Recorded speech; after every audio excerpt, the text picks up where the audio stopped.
when the world's too dark of a place to be, and you need an escape from reality.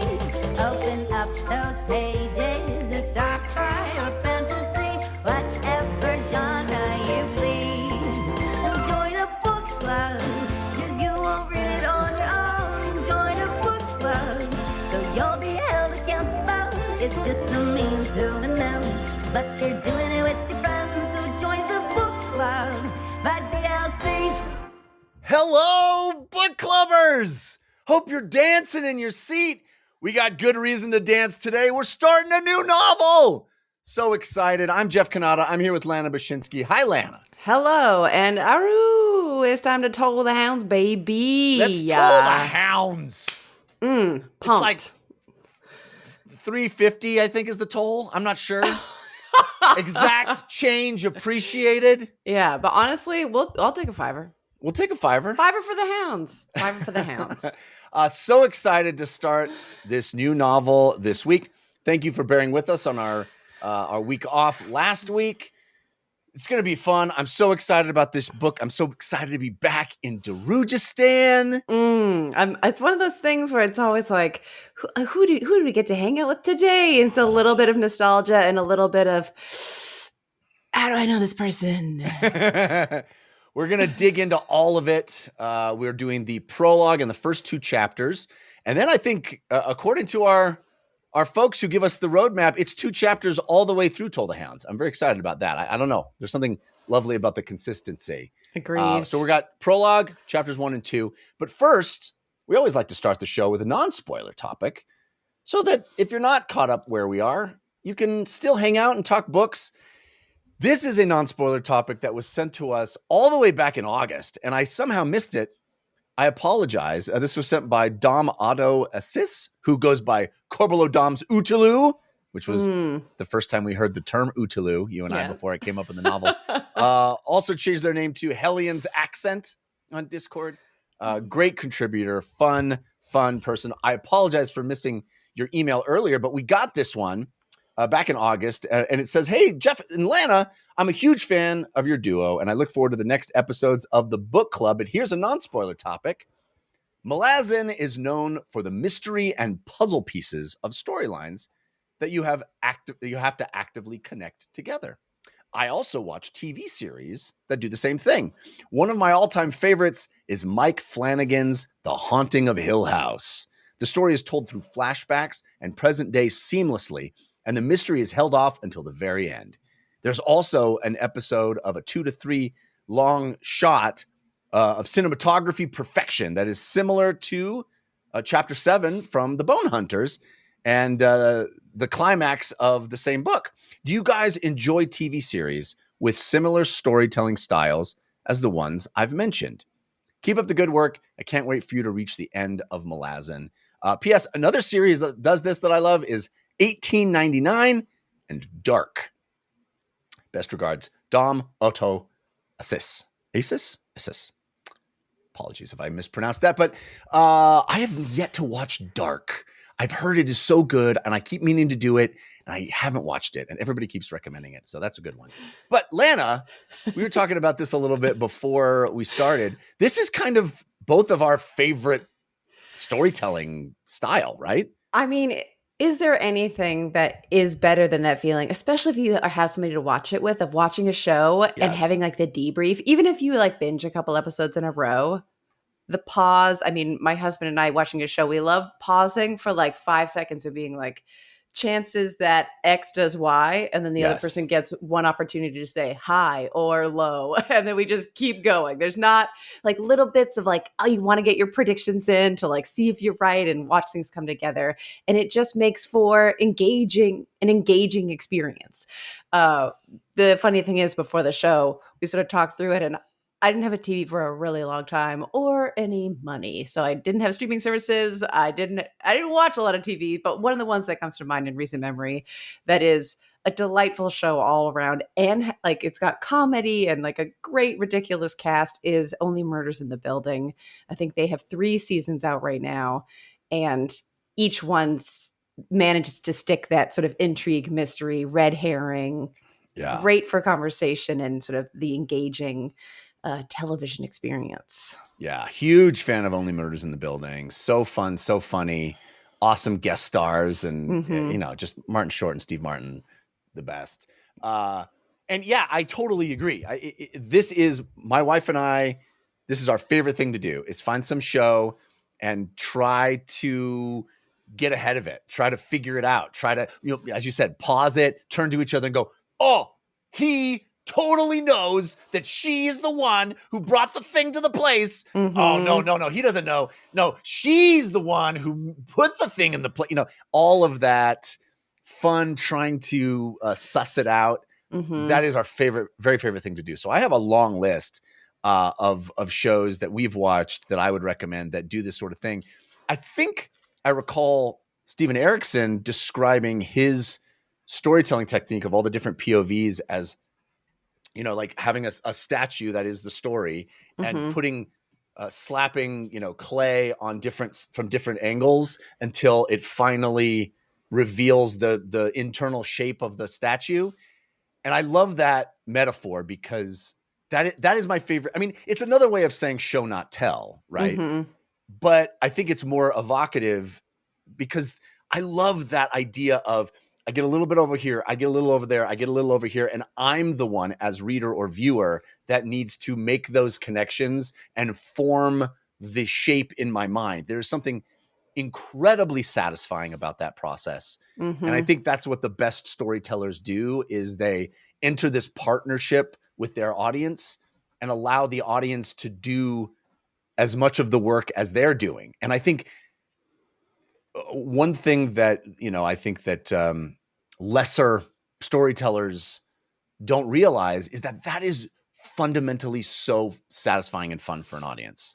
I feel like some folks want to show the reader or the participant how smart they are. Yeah. And some people want to make the person engaging with it feel like the smart one.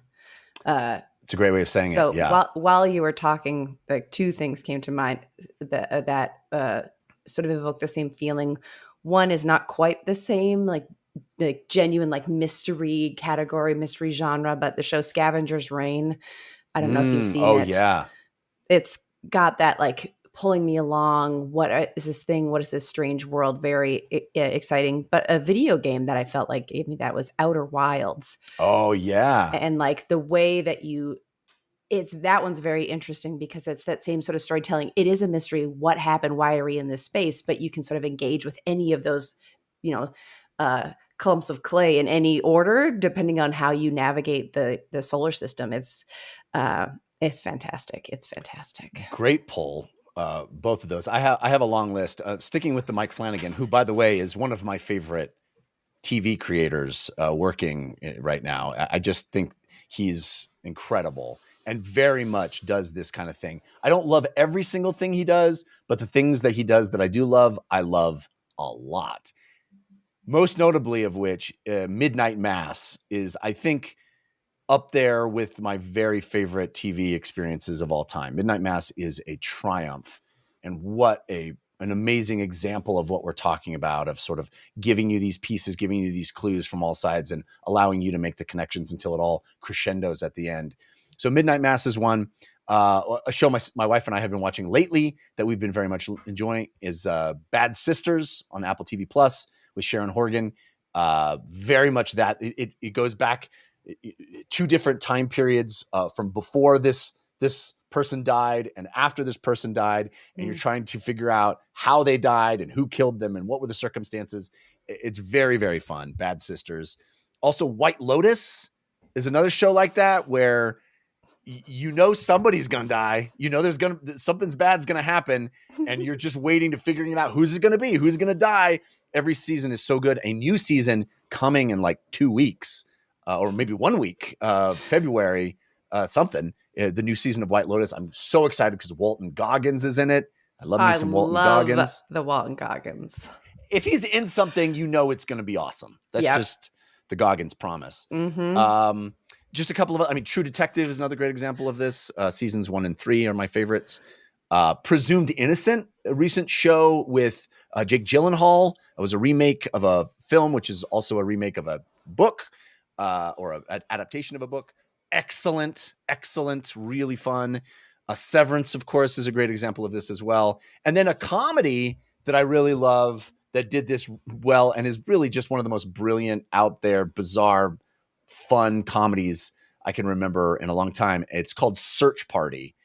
And I highly recommend it to anybody that doesn't know about it. 3 seasons, I think, of that show. All of them are bizarre, really goes there, and also gives a lot of credit to the audience, trust of the audience as well. So there you go. Great comment, great observation about the best kinds of storytelling. And we're on that, super on that page with you. And if other folks have recommendations that maybe we haven't mentioned, throw them out. We love it. We love getting more recommendations as well. So keep those coming and keep the questions coming for our non-spoiler topic. But now is the time to dive for the first time into Toll the Hounds. So let's do spoilers starting now. The prologue begins with unnamed folks, just some dog people, really, just hanging out at a dog park. Well, I like not overtly dog people, happenstance dog people. That's right. They're around dogs, but seemingly confused by the dogs. Yeah, sort of indifferent to the dogs. You're right. That's true. I'm not a dog person, but man, the one on the end of this leash I'm holding is fighting like crazy. Yeah.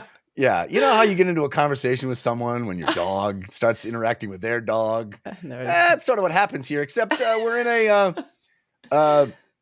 Necropolis hellscape. That's right. So we're not I'm not clear, maybe you are, about who these two people are, this priest and this noble woman. I'm who not... both seem to have died? Question mark? Yeah, I am not clear, but I mean, the first two people that spring to mind are Hebrick and Fellison. Interesting. Ooh, interesting. I did not do that, but maybe. Yeah, that's cool. But we do know some folks that arrive onto the scene, one of which is our buddy Shadow Throne, who just shows up giggling and being weird. Yeah. But before that, he's the mediator? Yeah. Sorry. The mediator. Yeah, just the guy you want to mediate. Or mitigate, I guess. Mitigate. Yeah, it wasn't mediate, it was mitigate. Yeah. And Edgewalker is there. We've learned about Edgewalker sort of in bits and pieces throughout previous novels. He's sort of been like walking at the edge of our knowledge.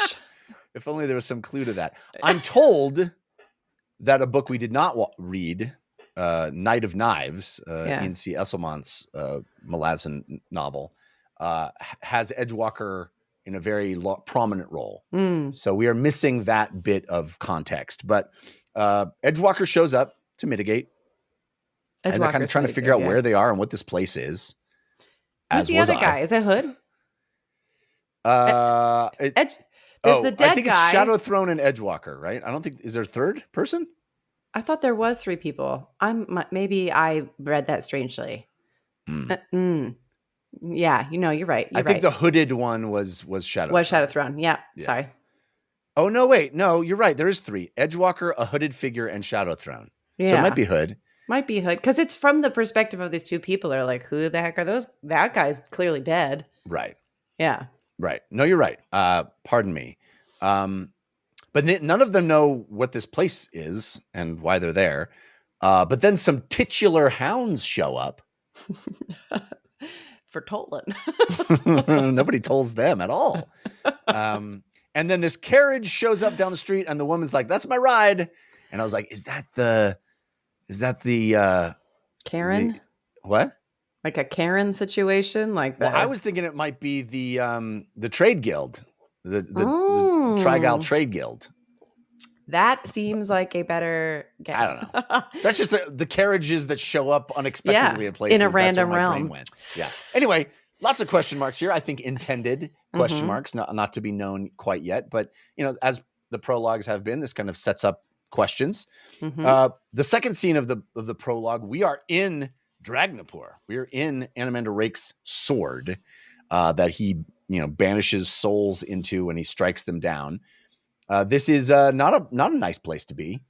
And we are with a character named Ditch, who is a wizard who was at the Siege of Pale, which we know, I believe the wizards sort of just pieced out and didn't help. And that's why Anamander they ditched their friends. Oh, you're so good. How come I miss all these obvious ones? Ditched his friends and now is reaping the consequences by being inside Dragnapur. The thing I love about this is like, there's always like, oh, you get sliced down by the blade. But he described it as he was made to kneel and kiss the blade. And just touching it, I guess, is enough to get you in there. Don't touch the blade. Which I think we knew. But knowing, like, having that be like a willing or a punishment that you're like, I'm doing this. I have to do this. It's so much more, it's like emotionally brutal versus just like, oh, he cut me down in the battlefield. It's like, you know what's coming. It's pretty good. Yeah. I also like how he's just like gets different cellmates periodically. They just like appear out of nowhere. Just oh, that guy just got sliced down by Dragnapur, and now he's hanging out with me on the old chain line. And then that person leaves, and a new person shows up. I just love the idea of just being in eternity in this place, and just a guy's soul arrives. It's like, oh, you're in too, huh, pal? Yeah. Here we are. So I don't think we learn much about it. We just kind of are introduced to Ditch. Yeah. He called out when he first arrived, and Draconis was the first to answer him, which is kind of an interesting, I don't know, setup for something. Well, I think one of the things that was interesting is we were in here previously. Gnu's was in here. Gnu's released the Hounds from here, remember? Yeah. Yeah. And what was interesting at the time is he didn't like meet anybody. I think he was the only one who seemed to like have like know who he was, or he was like fresh enough in it that he hadn't lost himself, and everybody else was sort of like shuffling around other than the wolves. And now like this and the next chapter are two different people that also haven't lost themselves. Then they're not talking, but I think that's interesting that there's like the implication that there's many more people who might know themselves and just be in this realm.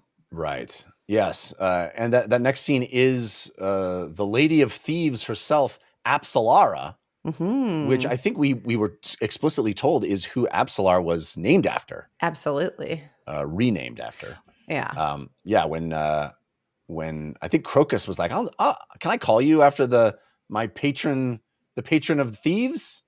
Which is Apsalara. So here she is, meeting her for the first time. She was also slain by Dragnapur. She's a master thief, obviously stole some stuff, like, I don't know, fire. Pretty cool. Et cetera. The moon. But she's got herself a little plan. She's a sneaky little thief, and she's got herself a little plan. She's hiding up underneath the axle of the wagon, which, unpleasant. Extremely unpleasant. Extremely unpleasant, not just in comfort, but everything's described as like slimy and covered in like the decaying like mess that comes out of bodies from various bodily fluids to just decaying meat. It's like, ooh, that's a nasty place to be.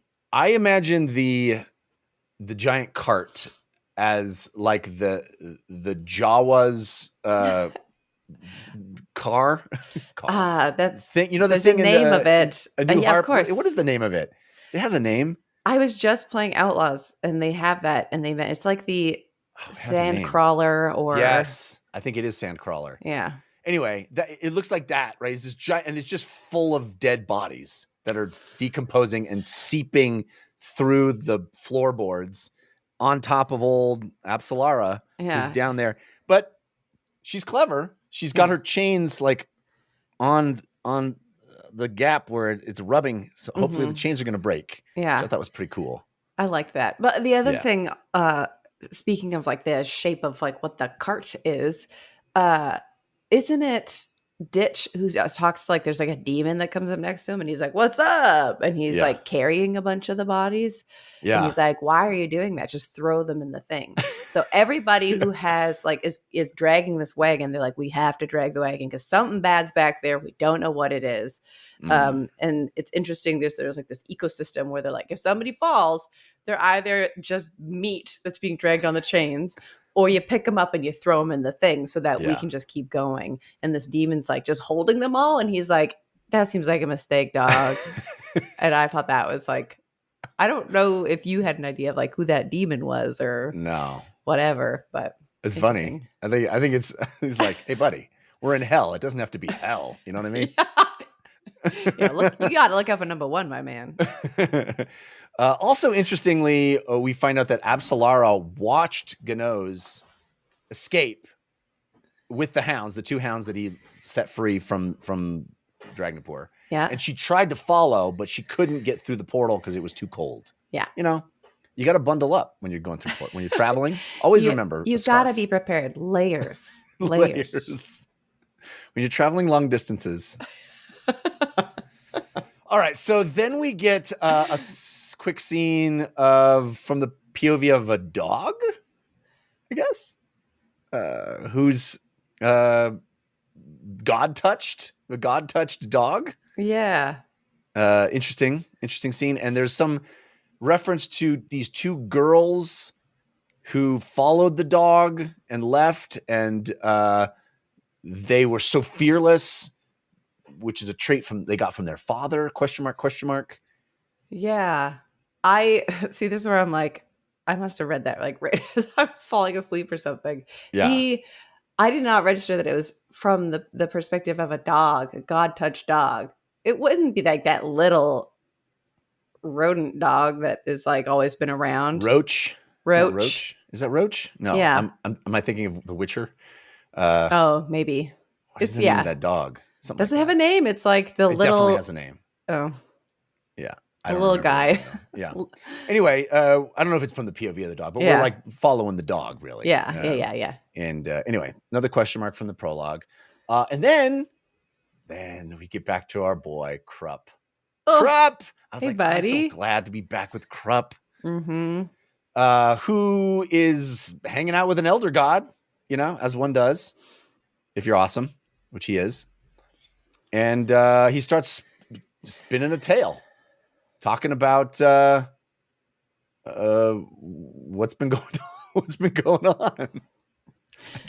I guess Just given the news.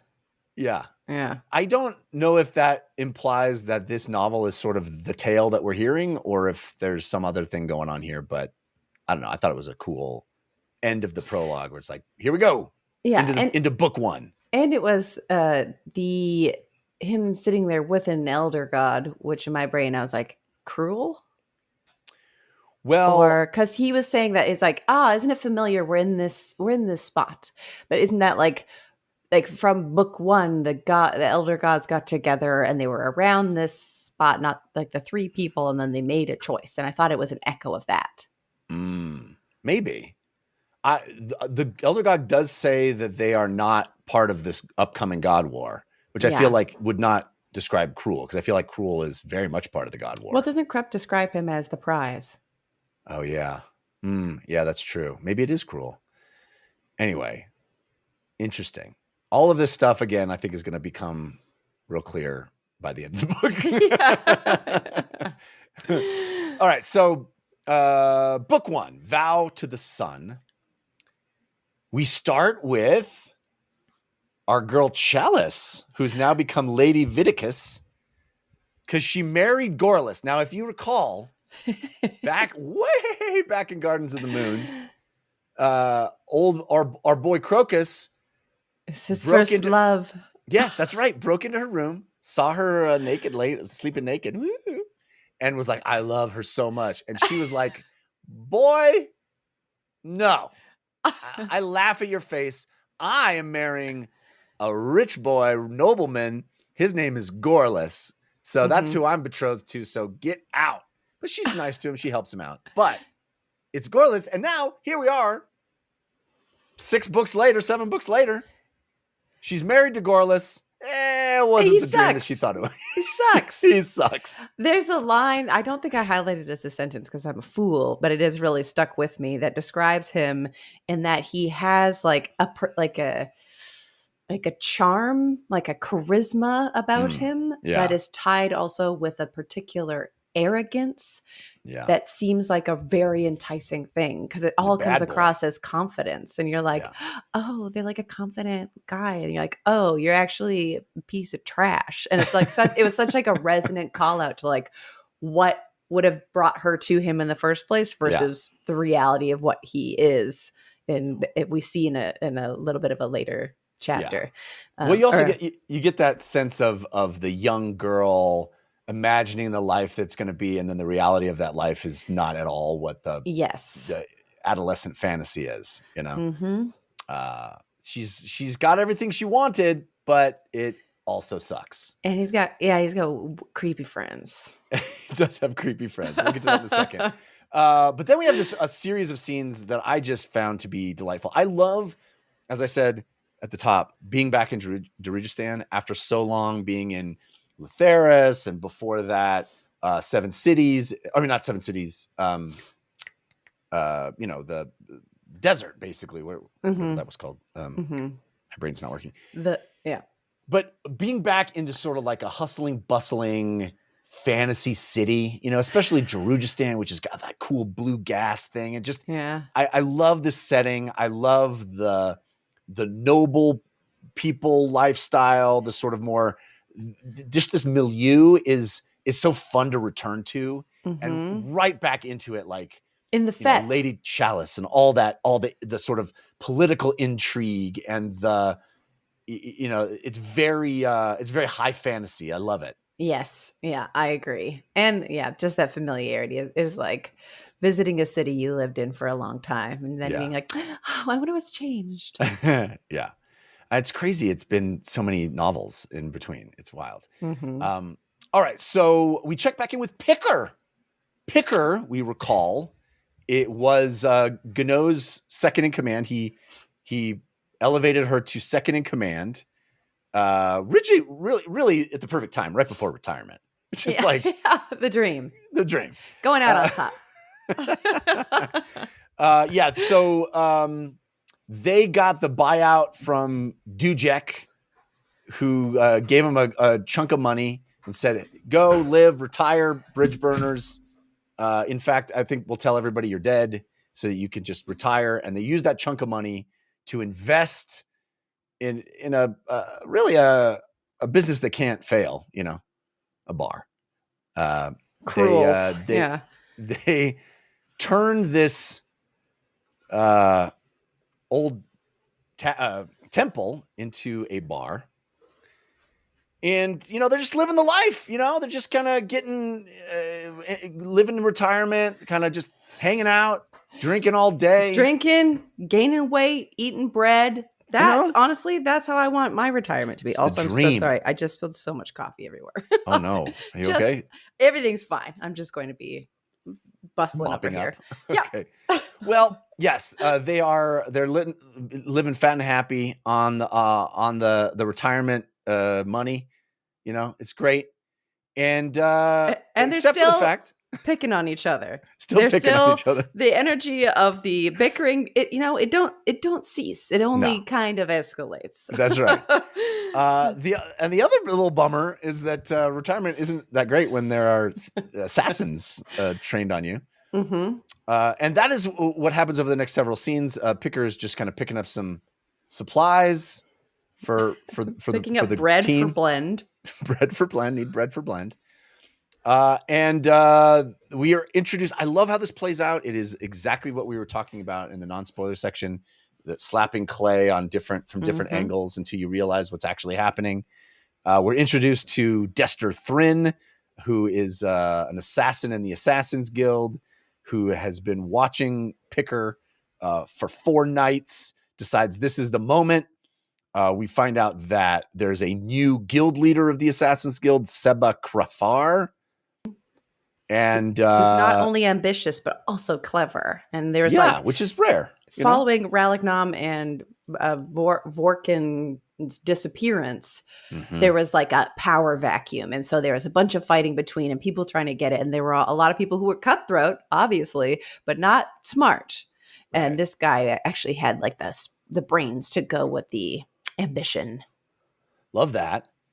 Also interesting that after Ralik Nam was so successful using poison against wizards, people are like, "Oh, you can't fight magic. What are you going to fight magic with?" And Ralik Nam was like, "Poison, bros."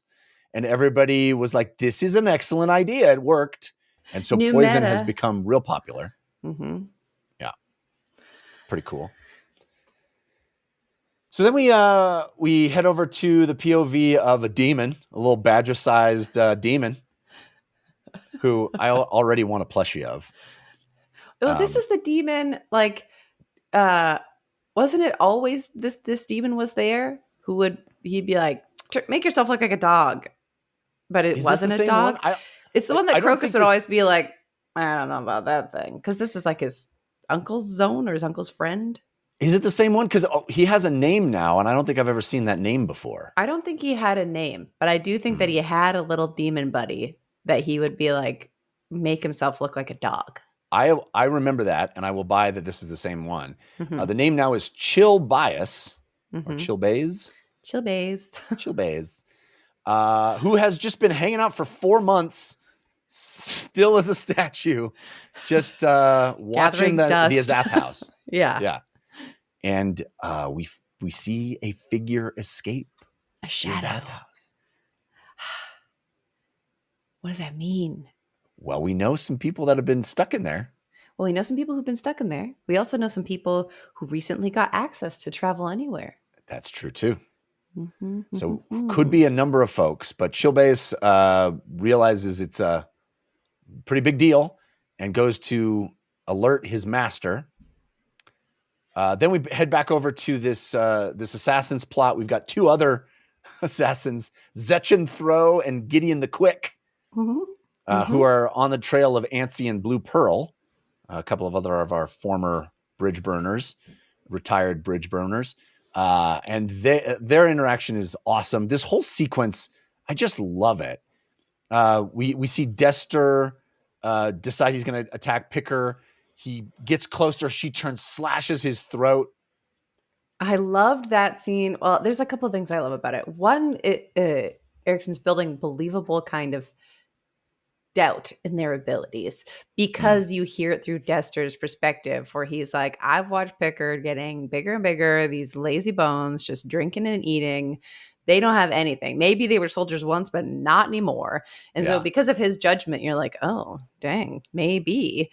And then immediately the competence and the surprise of being like, I turned around and through his eyes being like, oh, she turned around and now my neck is wet. Yeah. And that is not just a short sword. It's a long sword that she has with her under her cape. So even all of the things that he suspected that he might be able to defend against, he just was fully unprepared to deal with the situation. She still got it. Mm-hmm. She still got it. I love how he's like, long sword? I know. Yeah, it was awesome. Yeah. And she's like, and then we get to Picker's perspective, and she's like, this dude, he's taller than literally everybody else here. Like, how would I not notice that he was following me? She's like, maybe if he weren't also not, like, he was Daru versus Gadrobi, and he's like, she's like, maybe if he was a Gadrobi, like literally everybody else, but it's not even just that he's taller, he's also not of the people. Like, what does this guy think? Literally sticks out like a sore thumb, just following around town for 4 days. It's just so funny. Anyway, then we again love how this plays out. It's so rad. We go back to the perspective of the other 2 knucklehead assassins, and they're like, "Yeah, we got him!" And we see him like stab Blue Pearl or stab through Antsy's chest, and they're described as stumbling drunks. Yes. Yeah, sorry. Yeah, they're throwing up, and he's like, "Now's our chance." These morons, they're just drinking and lame and totally unprepared, and we see it happen. They did it. They succeeded. They stabbed right through the chest. They felt the texture of the ribs on the blade. Yeah. So awesome. And then, of course, Zetchin dies. He's like, what's happening to me? And then the other guy, Gideon, like his mouth fills with water and he drowns as he's standing there. Awesome. So rad. Gideon the Quick should have been Gideon the Observant. I loved it. And then I loved it because they stab him. And as they stab him, he starts puking. Yeah. And then it cuts to the mage whose name I'm forgetting right this moment. Blue Pearl. Blue Pearl being like, "Do you see that? I made it puke. Yeah. That's a great illusion." Yeah. He's like, attention to detail, right? Like, so good. Yeah. So amazing. So, of course, we find out that they had placed illusory versions of themselves 10 paces ahead of where they actually were as bait. So brilliant, so cool. Using Makra. Very awesome. Very awesome. Everybody still got it. Yeah, everybody's still got it. Once a bridge, I can have my wine and baby. Drink it too. That's right. So Picker also sees another suspicious person, just walks right up and kicks him in the balls. Yeah. Just like then knocks him out, slams his face into the ground, cracking his skull. And there's some drunk in the corner who's like, "Will you marry me?" So great. That way that it's described of kicking him in the balls and then like he's already toppling and then she pushes his head to make sure that the topple gains enough momentum that it cracks his skull. Like, oh my God, so badass. So awesome. badass. Yeah. Awesome. Yeah. Yeah. Yep. So they all convene in Cruel's bar and are like, "Hey, well, so I guess we're all being hunted by assassins. Let's go let's round up the gang. Go get Mallet. I guess Spindle is off on some pilgrimage. Personal journey. Yeah. Yeah. Which is a bummer because Spindle is hilarious and I love that character. And then they also say, "Get Duiker, baby!" Oh my goodness. That was very much like the hype train's rolling. Yeah. Woo! And Duiker's sad boy. But we'll get there. Sad boy. But sad boy. So the last time we saw Duiker was he literally like came to this bar and was like, "Hey, let me tell you guys a story of Coltane." And that was like ... Maybe we'll never see this character again, but he's finally, he's a historian. He's telling the story he witnessed. He didn't die because he got that vial that smashed on his chest, from Quick Ben. A beloved character from book 2. It's just awesome that we he's haven't still seen hanging him out since with these book guys. 2. That's how long it's been since we've seen him. We haven't seen him since book 2, for real. Well, I think that scene where we check back in with him is not in book 2, but book 2 is where he dies. Yeah, right. Yeah. Book two, it's Deadhouse Gates is his big long journey with the chain of dogs. Yeah. Anyway, so they're like, "Let's round up the gang. We got to get everybody on this problem. We're being hunted." Cut back to Chalice, Lady Viticus now. And this is the scene where we find out just what a jerkwad her hubby is. Nasty boy. Because he's hanging out with his 2 buddies and who are just leering at her and being real sickos. One Not of sickos, them but just like smarmy and she can feel it. And it's like not even in like necessarily the way that they talk to her. It's everything about their demeanor. She like locks eyes with one of them and even just their cold regard of like knowing everything that goes through their mind. She describes it as like feeling like the clamp of control around her throat with just like a glance from this other dude. Yeah. And then almost there's one of them that is sort of recognizes that her husband is bad and it's kind of like, "I would treat you better," but like not clearly wouldn't. And she kind of just tries to like smile back. Yeah. And it sort of becomes like a moment and she's like, "Ugh, I didn't want that to be like a moment. And that was a moment." Ugh. Like the whole thing is just. And her husband can't be bothered to even care about it. He's just sitting there with his drink, not even paying attention, just swirling it around. Yeah. She's not living the life she wanted, I'm picturing her husband very much like a Gaston type, like sitting in your like high back chair, Yeah. Just like a piece of trash. Yeah, totally. Then we move to what I consider to be my favorite scene of this entire week, of these chapters, my favorite scene so far of this novel. I think, you have these moments in the Malazan Book of the Fallen where it's just perfectly articulated. The tone, the feeling, the progression of events is like I wouldn't change a single word. Not that I would deign to change any words in any author's writing, but you know what I'm saying? Like, it feels like it's so perfect. Yeah. And that's how I feel about the next scene with Murillo, where he's sort of with this lady. She's passed out drunk and snoring. Her daughter walks up, and the way he describes his sort of internal conflict that isn't really a conflict. It's like subtle foreshadowing, wink. It's like, we all know what's going to happen. And him being like, yeah, I made a mistake. And he's like, she sure didn't seem like she was wearing much. And it's like, well, I think we all know where this is going. I shouldn't have paid it. I should have left earlier. I shouldn't have stayed around. I shouldn't have answered her when she started talking to me. I made several mistakes. Yeah. But then also, like, she's definitely old enough. She's half my age, but I'm old. I'm so old now that doesn't even mean that it's inappropriate. It's yes. Like, and she's clearly seducing him, and he's trying to resist, but not really. It's just so perfectly, you're just in that moment. I found so, I understood every single thing that was happening, every single tug on him, you know what I mean? Like, the different ways, like, I know what I shouldn't be doing this, but I can't quite resist. It's just so perfectly articulated. I loved that scene so much. Yeah. It was great. The way, go ahead. No. Well, the way that it beautifully sets up how the daughter was with another guy. By the way, the daughter's name is Delish. Oh my God. So, like, cherry on top of the whole thing. It's Delish. Like, okay, there's all this and Delish, huh?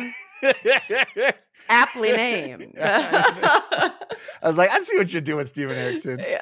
But all of this set up for, like, the fact that she's been with this other guy who's like, and her self-describing like that guy is like, that dude sucks. It's like, okay, he's a little boy. He's a suitor, but he's like, I need a man. Yeah, that's right. I want a man. He's a little boy. All I get are little boys, and I want a real man. And it so perfectly sets up. And then, they have sex, and the little boy comes out, stabs Murillo. Every single thing was perfect. Like this. It's just a short story, as Erikson always describes his work.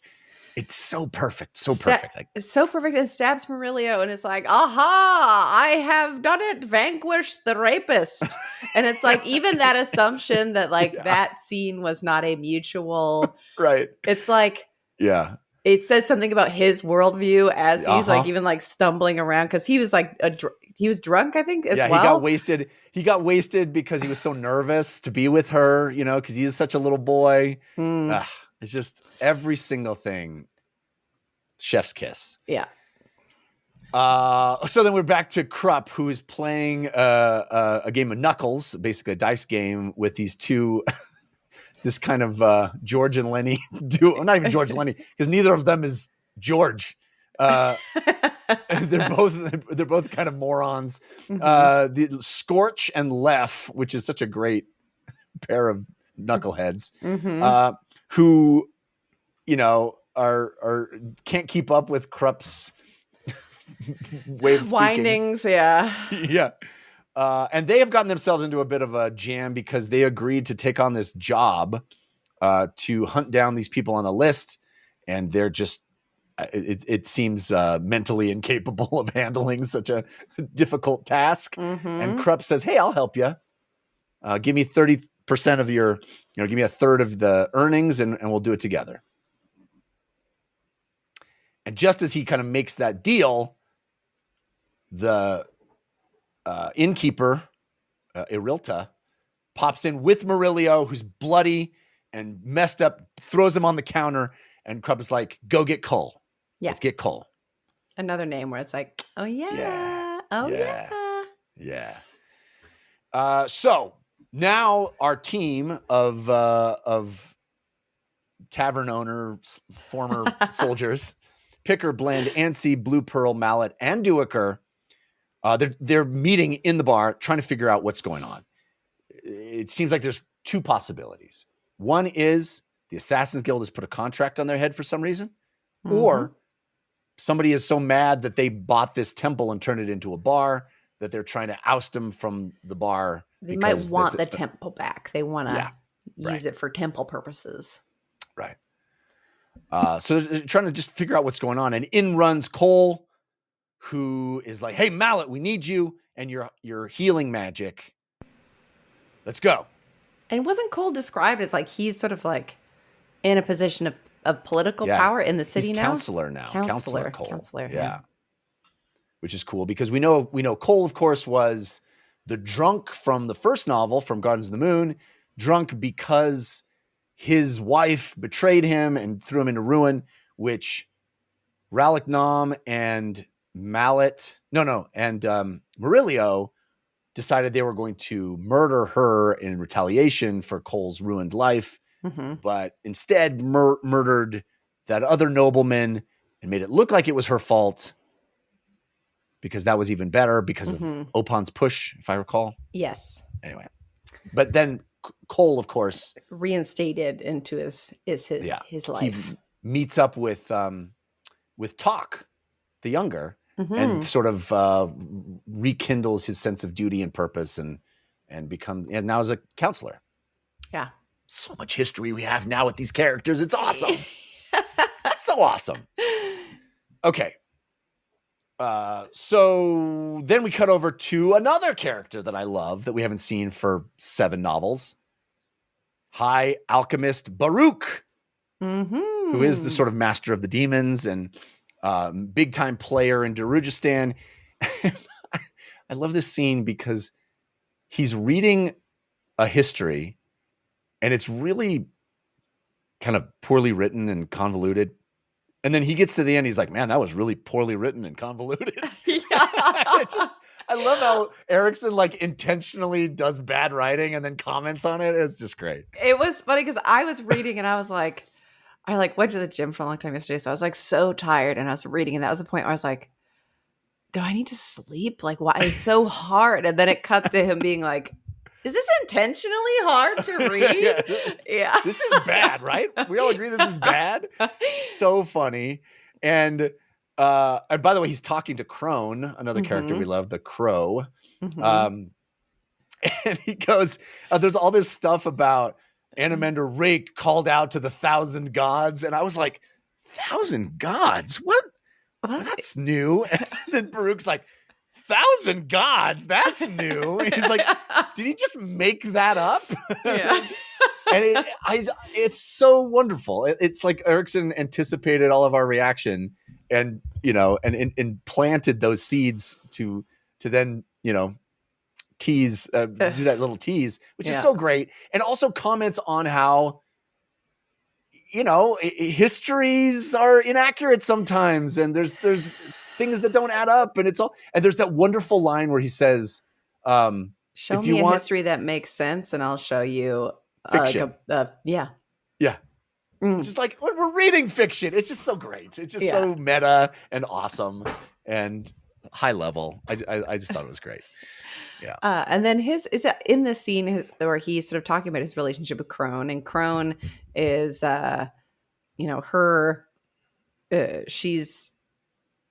she works for Animander. She works for Animander. Yeah.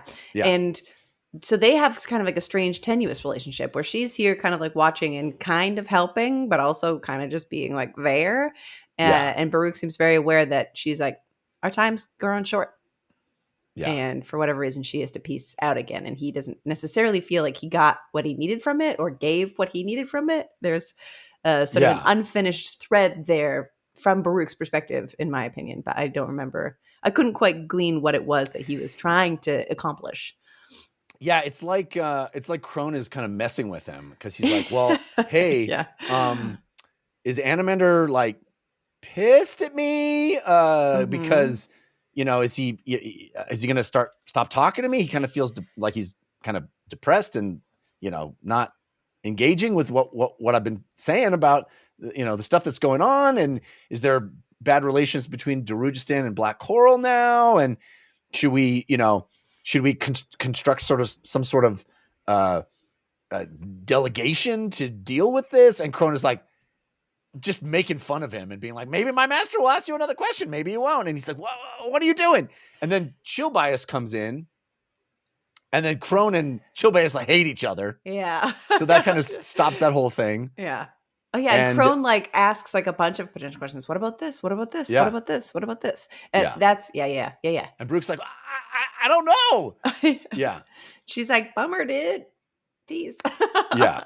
She's kind of messing with him. Yeah. And then Brooke is like, okay, Crone, you can stay over.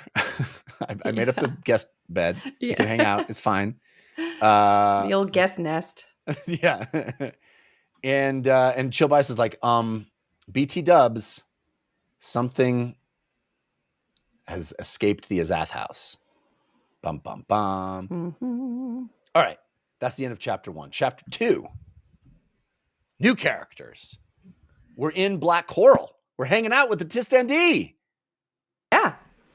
For all of this time, people being, I forget, I feel like I'm merging books together. I'll get there. We'll get there. We're in Black Coral. It's night. It's always night in Black Coral. It's the wreck of where we had that big fight, and Moonspawn it's crashed into the earth on top of the other castle that was just there at Coral. Right. And now it's sort of this hodgepodge of these two things. And now it's a Tistandi, like just regular old town. Yeah. Made out of a bunch of bricks that they pulled out of the various castle ruins or whatever. Yeah. And we're with Endist Salon, who is a former high mage of the Tistandi, who is the dude that Animander used to make Moonspawn hide in the ocean. So we had that climactic moment in one of the books. I don't know which one. Which one? The third one? Third book? When it comes out of the ocean. And that's when it destroys the Panian Domain. Is that right? Yeah, that is. Yeah. This is they the dude. had the condors or whatever, and on that sort of castle or whatever. Yeah. At Coral, the structure of the town, whatever it was, and then it rose up, and then it was like we used all our magic, and then it came crashing back down. Yeah, I believe. So this is the guy, Endist Salon, the high mage that hid Moonspawn in the ocean. It was so hard that it literally ended his ability to do magic. It used it all up. He only got so much. And he is kind of still dealing with that. Like he has weird like PTSD flashbacks of water crushing him. He feels like this weird connection to the feeling of Moonspawn itself as the water was the intense pressure of the ocean underneath. So he's still dealing with that. And, just not too happy in Black Coral because people just aren't nice anymore. Yeah. They don't hang out in their front yards and wave, And he's one of the eldest Tistandi. Other than Animander, he's like the old guy. Old man. Yeah. Yeah. So he's going to head over and talk to Animander. But then we move over to, I think, my second favorite scene of this week, which is this awesome... I really love... I had a realization this week, Lana. I realized I love hangouts. I love hangout scenes. I love this scene where they're just playing a tabletop game together and just hanging out. Yep. Being buds. Love it. I love hangout scenes. When I was a kid, like, they're playing tabletop StarCraft. It's totally what it is. Yeah. It's like Warhammer meets like chess, Obviously chess, like a huge inspiration, but it was because like the names of the pieces. But I'm like, okay, there's like 4 or 5. There's 5 players playing. They're all kind of playing against each other, but they can all kind of like gang up on one person if they want to. Like it's all, they got flying units. I'm like, I feel it. How many resources? Sorry, please continue. Well, I was just going to say, when I was a kid, I was very, I was a huge comic book reader and collector, and I was very into Chris Claremont's run on Uncanny X-Men, and any kid that was reading comics in the late 80s, early 90s was into Chris Claremont. He was the man. Mm-hmm. He had these incredibly grand plots and all these wild things that would happen, intergalactic space stations, and all kinds of crazy stuff with the X-Men. But he also had an entire issue where all of the students at Xavier's school played softball. And they just mutants playing softball. Yeah. And it was like my favorite issue, is the issue where we're just hanging out playing softball. And I feel like that's what this is. It's so fun to just hang out with some cool characters, play this tabletop game. They're being they're buds, they're in this competition with each other. There's other people playing. Who cares about that? They know those guys aren't going to win. It's just about me and you, bud. Mm-hmm. We're pals. Me and you. Yeah, you helped run the army of cannibals, but you're like a chilled guy. Yeah. It's a little weird that you still call yourself the cannibal name. I know. You could just be Sean. Yeah, just be Sean. You don't have to be, Seardoman. Face eater Sean.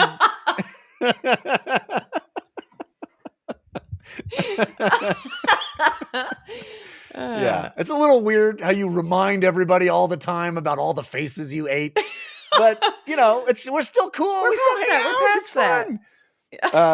Gamers got a game. Gamers got a game. Yeah, so they play this wonderful game, and Erikson, God love him. He describes the game in infinite detail, which is so rad. Mm-hmm. And Spinok Durov is our new POV character. He's a Tistandi, who's been alive for 20,000 years. Been playing the game a minute. He's not a noob at this game. And anyway, he wins. He beats the Seer Domin. And as a courtesy, he's like, I'll buy a pitcher. Let's buy a pitcher. You know what? I won. And I love that he's like, you're so generous with my money. I love that. He's like, let's buy a pitcher. And to be very clear, it's for us, not you 3 losers. You retreated. Cowards don't get ale. Yeah. As a token of good sportsmanship and camaraderie, the players who survive to the end get to drink.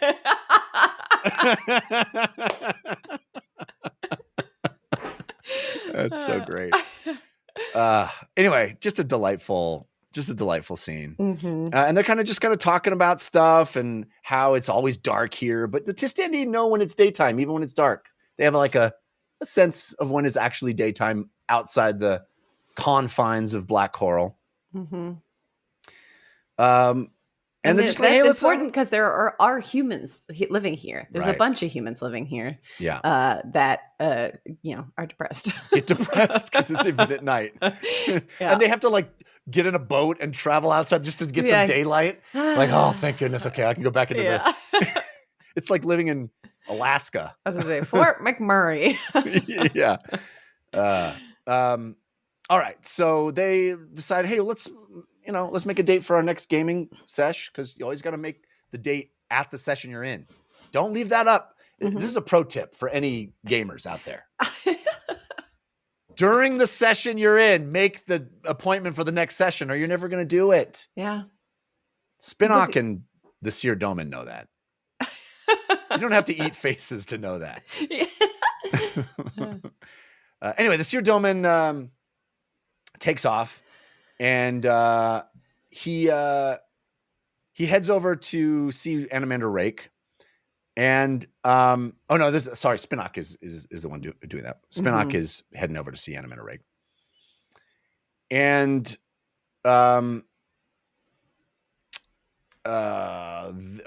sorry. We head over first to a new group of folks. Well, not new. We know them. Oh, well, one thing that I want to say before that please. is the Seerdoman, I'm pretty sure, he will like go out for a walk and he'll go look out over the water. And then he goes, well, I see your lord out there. He's also pondering the sea, pondering things. And he's like, is he? Yeah, maybe. And they're just trying to, he doesn't really sort of get drawn into that conversation, but, you know, we're aware that Animander's here. I'm not sure if we realized, maybe we did, because, you know my memory, not great. But while Moonspawn like came crashing down, did we know Animander was like on board, on deck? Because I feel like this is the first time we've like really seen him since before that. For sure. And so him being like, I see your lord out there. I'm like, maybe that seems like a weird lie. And then he's like, anyway, on my way to go see him. I'm like, oh, I guess you do. I guess he's here. Yeah, it is. It did strike me as a bit odd that I feel like there's been a number of people that are like, "Where's Animander?" You know, in the previous novels, been like, "Where's Animander? If only he was here. Why isn't he? Is he dead?" He literally has just been hanging out in a very nice town in the dark, just pondering, And they have this whole comment where it's like, you know, there's not really any threat of war here, so he's just kind of doing administrative stuff. You know, he's just like, he's bored and he's full of ennui. You know, he's just like standing there, just like useless. I was a captain once. I was a great commander. Yeah, it's funny. So then we pop over to our old buddy Nimander Golet. Speaking of ennui, speaking of Mopey Town, Nimander Golet, who we saw dump his, I want to say, sister, or watch someone else dump his sister out a window and then lie about it. Makes more sense now why those scenes were in the last novel, because it's directly setting up for what it seems to be a subplot here that it seems important. Because we saw Nimander and several other Tistendi meet up with Clip and this sort of like ragtag group of Tistendi who used to be on Drift Avali, who were sort of dismissed from Drift Avali. They're protecting the throne on Drift Avali, and Traveler showed up and was like, "You guys can go. I got this." And they're like, "Okay, where do we go?" And they got on the boat, and on the boat, what is her name? Fade. Yeah, Fade went a little crazy, had to get tossed out a window. Because she tried to kill, what's his face's wife? What's her name? I think it's an S. I know. So many S names, even just in this chapter. Oh gosh, darn it! I had it. She got red hair. Yeah. It's Withal's lady. Withal's lady. Yeah. Shandal, not Shandal. Whatever. Sandalath. Anyway, yes. Anyway. They are now arriving, or they've now arrived at this place.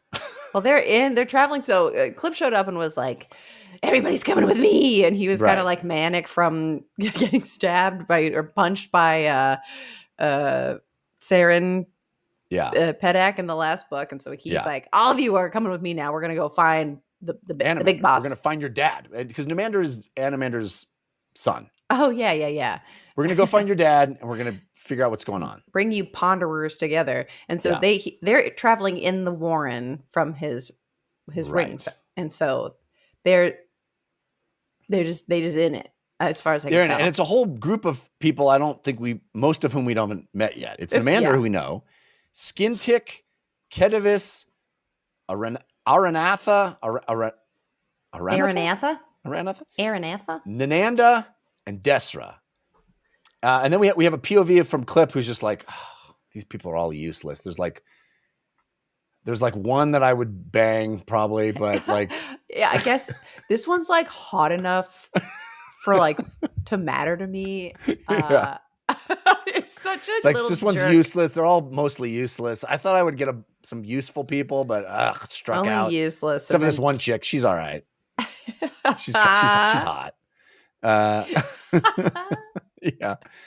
And then the other one who reminds me of me because he's like a little angry. Yeah. angry and aloof and Game cool. recognized game.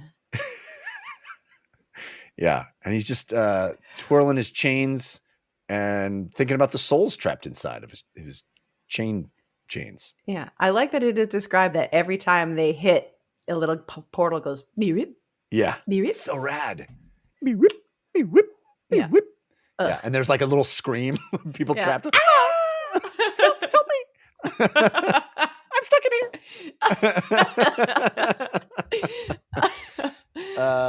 All right, so Spinnock Durav is walking. He walks for all these places that Erikson tells us about: Scour Tavern, New Andean Palace, Coral Keep, and he looks up and he sees a creepy lady who's just been standing in one spot for a long time, so long that people are like, "Is she a statue? Is she an actual statue?" Yeah, but she's in like a dragon form, right? She's Dragon like, form. yeah. Solana is her name, Mm-hmm. and she's just creepily watching everybody. Have we met her before, or am I thinking of the boat? You're thinking of the boat. I don't. I mean, I could be totally wrong, but I don't think we've met her before. She wasn't in Animated Race, sort of like Entourage. Entourage. Could have been. Being like, I feel like the person who was in love with Whiskey Jack. It's not her, but I felt like one of the other dragons or one of the other folks in that thing that was kind of like, why you like that human guy? Oh, I feel like maybe she was in that group, but we never spent time with her. But I could be crazy. I think I might just be thinking of the boat, the Salonda. Salonda, yeah. Well, we know that she fought a Crimson Guard mage named Cowl, and that she killed a bunch of Crimson Guard and Mott Irregulars with her fire breath. We're told that. Yeah. And we also know that she fought Raced, which was the tyrant from Gardens of the Moon. Who's in the Zoth house that something escaped from as the guardian. That's right. And we know that Animator Rake fought with the Pure Blood Dragons. But we don't know why Rake fought the dragons and how Solana, who is a dragon, a pure blood dragon, turned to his side. Yeah. So we don't know any of that. But Spinnock enters the palace and checks it out, and there's some people living in there. He's like, "Hey man, why are you sweeping up in here?" And the guy's like, "I don't know. I'm bored. I have nothing else to do." Yeah, there's like two humans being like, do you believe that? Do you really think that there's two humans just scrubbing away being bored in this, like, it's a very odd detail, right? I'm like, these people gotta be people that we're gonna cut to. Yeah. I have no idea, but the reaction of being like, TBH. I can't tell if that's like world building for like how little there is for Animander, greatest guy of all time. Bored. Yeah. It's like that boring that humans are like, you want to scrub the stairs? And I'm like, yeah, it sounds awesome. Hey man, you got time to lean, you got time to clean. You know what I'm saying? So Spinnock walks into Animander, is like, "Hey," Animander's like, "Hey bud, how did you win the game? Did you win that sick board game that you guys were playing?" It's like, "Yeah, I did." He's like, "You used me, right? And I'm a piece. I'm a piece in the game. You used me, right?" And he's like, "Yeah." He's like, "Out of the portal?" He's like, "Yeah." Sweet. Well done. He's like, "Hey, thanks, by the way. It's nice having you back after your whole trip to Assail." Now, correct me if I'm wrong, but Assail is the island that we have not been to yet, but where we know a bunch of Tistendi fled to. Somebody fled to.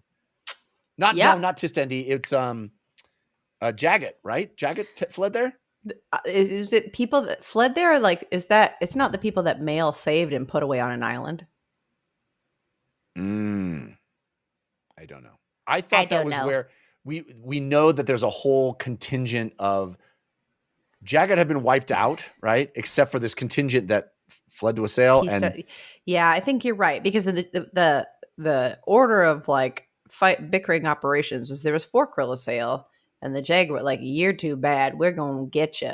Right. And then the Jag wiped out the 4 Krill Assail, and then the Kachin Shamal were like, we a Jagged bad, we're gonna kill the Jagged, and Right. then somebody else. It was like, big fish eat smaller fish, Right. sort of thing. So I think that you are correct, but I don't know. Anyway, there's a kind of disagreement where he's like, man, I wandered around there. He's like, you think you were wandering. He's like, it's a whole continent, buddy. You sent me to a whole continent. I did a lot of wandering. I don't mean aimlessly, but like I had to explore. So yeah, I wandered. Yeah. And then, they basically are, talking about whether a weapon should be used and what Animander's new role is. And he's just like, I'm just bored here. Everything sucks. He's like, well, we got to use a weapon. He's like, use a weapon? I don't know. Maybe put the weapon away and use a new one, different weapon. And Spinnock leaves. But it's all a metaphor for Spinnock. So Spinnock is like, I'm a weapon. Like, I'm sharp. I can be used to do things. And he's like, but maybe you should be put on the shelf. Maybe if you use too much, you get all notched up. And there's like, it's all a metaphor for the or whether what to do next with him. Yeah.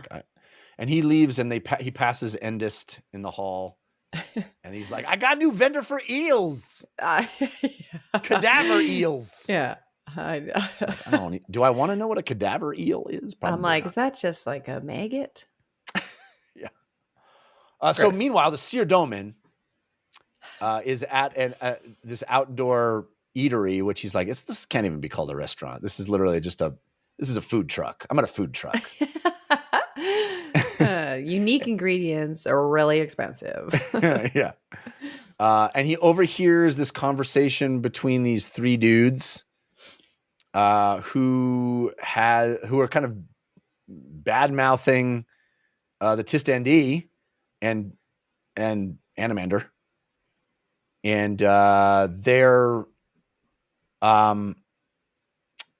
it sounds like they're kind of trying to stir up some unrest, right? Mm-hmm. Is that what you got? Sure. Yes. Yeah. Because a bunch of the humans that are there were were soldiers in the Panian Domin that Animander like rescued and let be part of his team. And they're like, man, these Tistandi, it just sucks. If they left, the darkness would go away. It just sucks living here. Yeah. Hate it. And the Seer Domin is like, oh, interesting. And he follows them. Yeah. Well, it was like surreptitious, where he's like, he's there. He's hearing this happen. They leave. And it's described as he like finishes his drink and happens to stumble in the same direction that they went. Yeah. Happens to. Right. So these new characters are Butch or Buck. Buke. Buke. Yeah, Buke sounds right. Harak and this third guy that we don't know about. Interesting. Yeah, we never got the third guy's name, but he seemed the most competent. He said something like the other two are written with a drawlish accent that I think is sort of a shorthand for like less educated or like part of the rabble. Yeah. And then the third guy's like seem more put together and nameless. Agreed. And then we end this chapter with a scene from Solana's perspective. She's been standing there, sentinel, watching, and she sees all the things that have been happening. These campfires, the poor and the rich, people collecting seashells and polished stones, and other people with actual jewelry and coins from Darujhistan. And she recalls this Rivi prayer. A man who stirs awake the serpent is a man without fear. A man without fear has forgotten the rules of life. And she decides that the mortals need reminding of that rule. That sounds ominous. Doesn't sound kind at all. That sounds like she go be mean. So there we go. Our first two chapters of Toll the Hounds. What do you think, Lana? Good start. Back in it. Yeah. Interesting. I love the fact that Animander is playing a big part here, seemingly. And I love Darujhistan and Krupp and all of our friends, Picker and Murillo and all that team. I love all those folks. Yeah, Oh, go ahead. Sorry. I was going to say there was also a sort of passing reference to Gnos, and I feel like we're going to pull Gnos back into this narrative at some point in this novel too. I feel like if we're with Chalice, we're gonna see Cutter. Cutter. I'm Cutter now. Stop calling me Don't call me anything Crocus. other than Cutter. If you call me Crocus, I'll make you croak. Because I'm a Cutter. There's like interesting details, especially because something we didn't touch on was Chalice sort of like leaving the room of perverts and going to her room and being like, bring me my jewelry. And she like looks at like jewelry, I guess, from other suitors. In my brain, there's like something that had to do with, I think Crocus came and like brought her necklace back or something that he'd stolen, or there was an interaction there around jewelry. I forget what it was. So I feel like she's thinking of these moments and the one who got away that because she shunned him and really dissed him pretty bad. But then she's going to sell all that jewelry. There's like a lot of little threads. What's going on with Shadow Throne? What's up, Edgewalker? Yeah. Yeah. So good. So good. All right. I have a number of quotes. I think I have 3, I want to say. One is very short and a couple of other longer ones. I have a bunch of single sentences and one slightly longer one. Okay. One of the short ones I really liked was, where was the value in feeding her ill temper with all these well-chewed thoughts? That's so good. Well-chewed thoughts. Feeding her ill temper with well-chewed thoughts. Yeah, so good. Love it. This is from that scene with Murillo that I just thought was so perfectly written. I love this description of his internal back and forth. He'd had, perhaps, too much wine, enough to weaken a certain resolve, the one having to do with recognizing his own maturity, that host of years behind him of which he was constantly reminded by the dwindling number of covetous glances flung his way. True, one might call it experience, settling for these women who knew enough to appreciate such traits, but a man's mind was quick to flit from how things were to how he wanted them to be, or even worse, to how they used to be. As the saying went, when it came to the truth, every man was a duelist, sheathed in the blood of 10,000 cuts. Excellent. I mean, perfection. Perfection. Well read, well written. Love it. Another one of my little short ones here, very small, but I just loved it as a descriptor. By the time Picker arrived within sight of the front entrance to Cruel's bar, her rage was incandescent. So hot, it's like vibrant and bright and just like that, like, oh, you were absolutely glowing with anger. I just loved it. This one speaks to this exact moment I'm living in now. And, people like you in my life, Lana.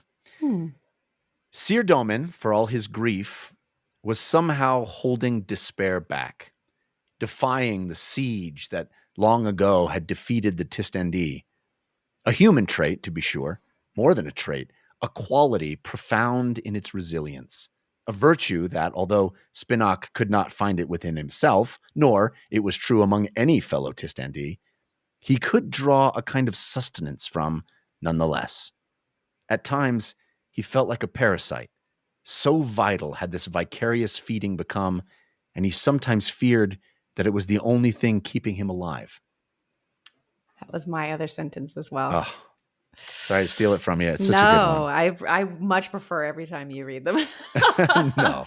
Yeah, I loved that one. That I think so many relationships end up feeling like that way. And in a way, I think the best ones, both people feel that way of like, you add so much to my life. I don't want anybody to feel like a parasite, but like, I feel like a parasite. And if it's a negative description for a positive thing of the strength and the vibrance you get from others. Yes. When despair is beating at the gates and the only thing that can keep you going is just a human connection with a friend. Yeah. And it's just a beautiful way to express it, I think. I have one last one. Was that your last one? That was my last one. Yeah. Yeah, I have one last one. It's pretty short. I love this. This is a character quoting. Emotions are the spawn of true motivations, whether those motivations be conscious or otherwise, said Namander. The man remembers what he reads, making him decidedly dangerous, not to mention occasionally tedious. Yeah. Yeah. Oh, just great. Great polls, Chef Kanata. Decidedly dangerous and occasionally tedious. If I was ever described that way, I would consider it a victory. What a wonderful time! We're starting a new novel. Thank you, folks, for being with us. Please don't forget to send in those topics for our non-spoiler section. We love getting those and all your comments about what we're reading. This is going to be a fun one. So many people have pointed out that Toll the Hounds is among their favorites of the series. So I can already tell we're in for a wild ride and a treat. And it's a treat being with you guys. Thanks so much. We'll see you next time. Keep dancing. When the world's too dark of a place to be, and you need an escape from reality, open up those pages, it's sci-fi or fantasy, whatever genre you please. And join a book club, 'cause you won't read it on your own. Join a book club, so you'll be held accountable.